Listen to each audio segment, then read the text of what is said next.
The world tour continues for you, huh? You're all over the place. I like it. I like you're the initiator here, huh? This is the big man here, huh?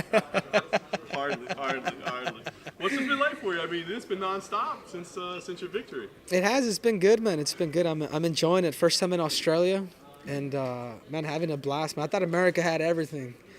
Man, Australia is a special place, man. It really is, man. The food, the people, everybody's kind. Man, I'm stoked, man. I'm stoked that I'm here. It sounds like you're kind of hanging out and enjoying yourself the last couple of weeks, but people are still talking about you. They're still talking about the fight. They're still talking about the future. They're still talking about the division.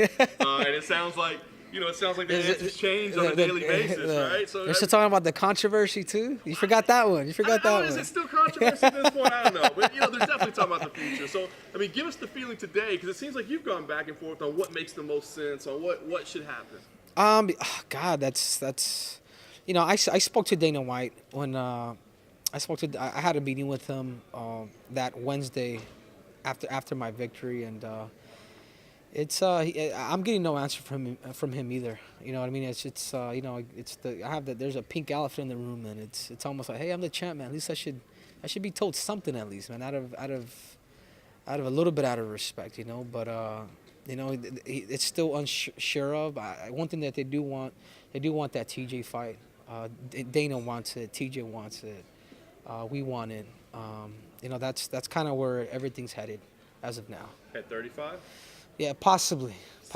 See, but that's what I'm saying. It's I would like it. I would.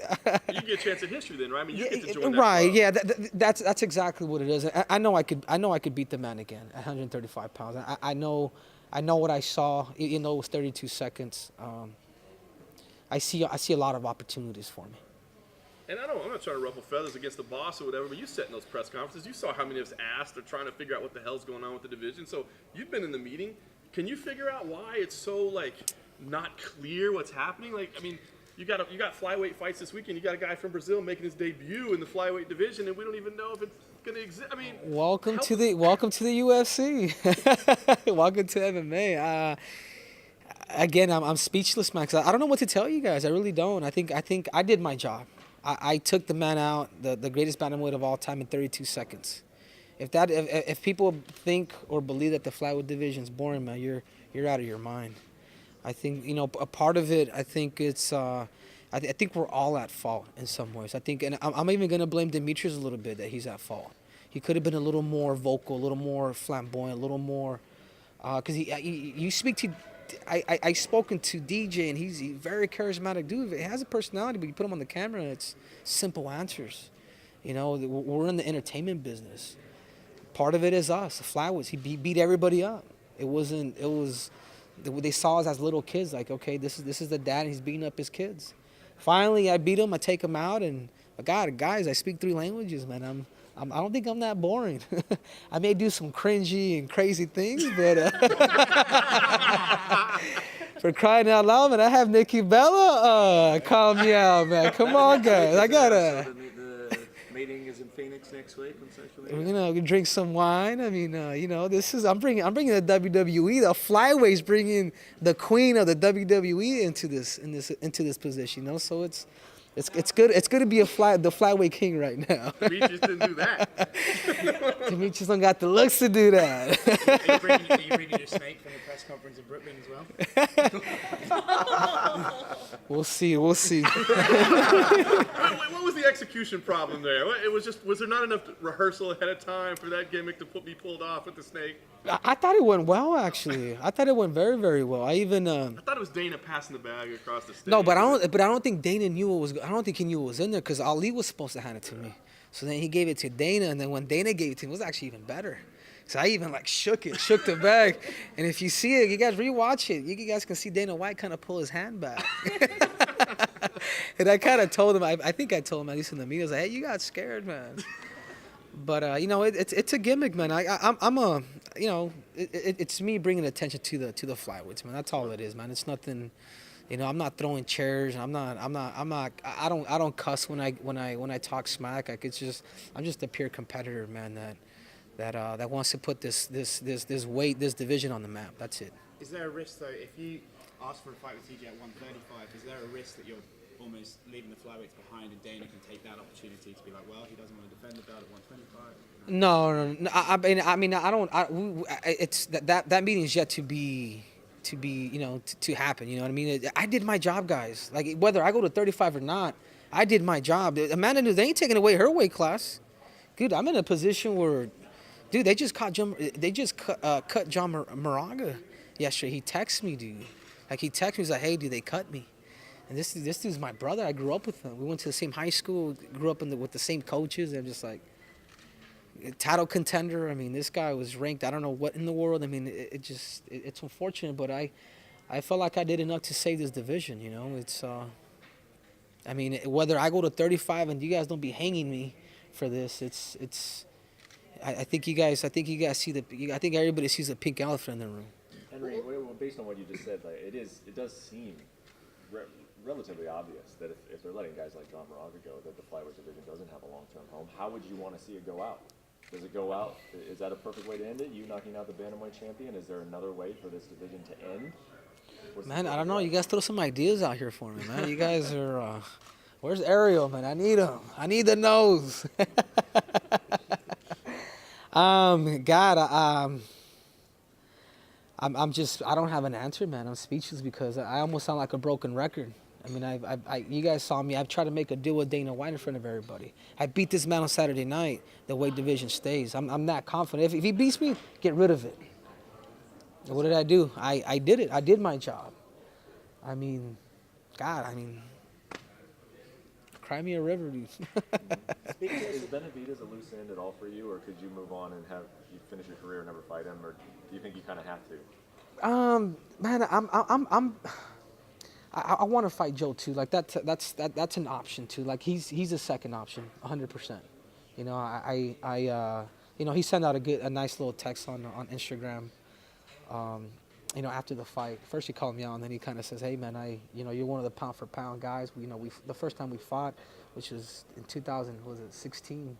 I mean, I was still a pop man. You guys have saw my growth. I don't necessarily ever have to fight him again, but just for the sake that he has, according to the stats, he has a victory over me. Well, why not? We can run it back." You're the first person to actually have your hands on both the different belts. Which one do you prefer? I like the new belt, man. You guys want to know why? You guys want to know why? Because I'm the only one that has it.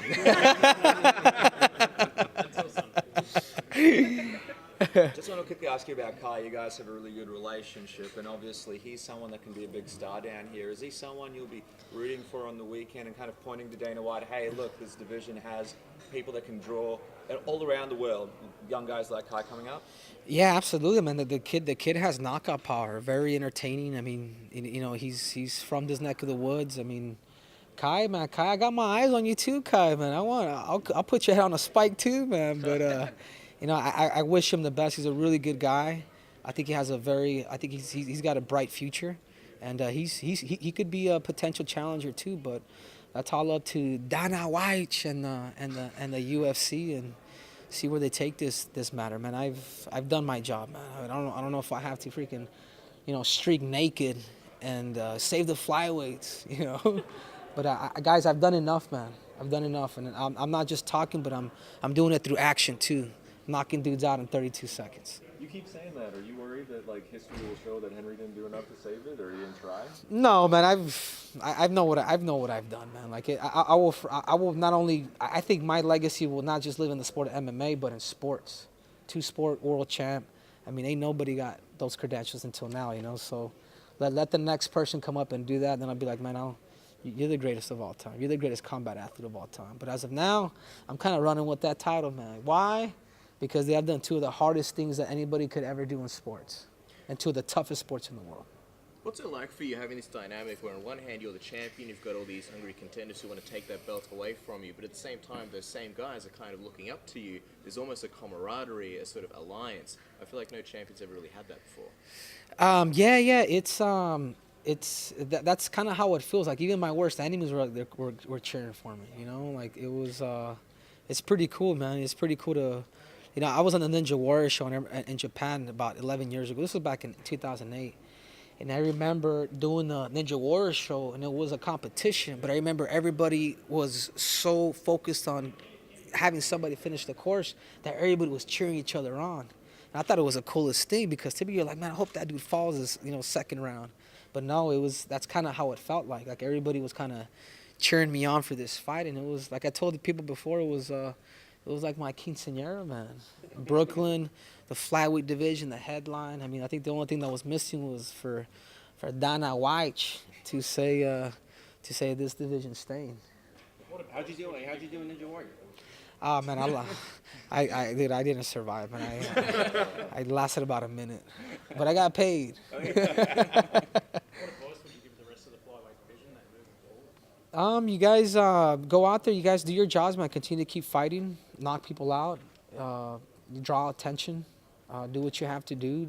This is, and I tell people all the time, the flyweights ain't dying, we're multiplying, man. So it's sooner or later something's gonna happen here in the UFC, or in another organization that's gonna give opportunity to all of us. Any special plans whilst you're in Australia?